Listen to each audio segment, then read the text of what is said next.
Narito na ang PTV Balita ngayon. Patuloy na pinag-iingat ang mga residente malapit sa Bulkang Kanlaon kasabay ng makapal na abo na ibinubugan ito. Ayon sa PHIVOLCS, mag-aalas 6 kanina nang pumutok ang bulkan sa Negros Island.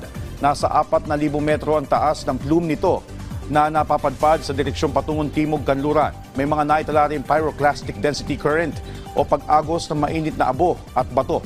Nakataas pa rin ng Alert Level 3 sa bulkan habang nananatili ang koordinasyon ng Regional Disaster Risk Reduction Management 6 sa mga apektadong LGU sa lugar.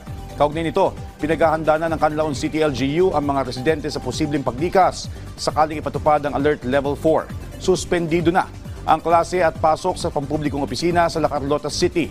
Patuloy naman na pinapayuhan ng mga apektadong residente na maging alerto at sumunod sa abiso ng mga otoridad. Sa ibang balita, maaari nang gamitin ng ating mga guro ang 30-day flexible vacation sa pagitan ng April 16 hanggang June 1 ayon sa Department of Education o DepEd. Batay sa DepEd Department Order No. 9 Series of 2025, pwede itong i-avail ng teachers ng diretsyo o paputol-putol. Ayon kay DepEd Secretary Sonny Angara, makatutulong ito sa mga guro na magpahinga at ilaan ng oras sa sarili at mga mahal sa buhay.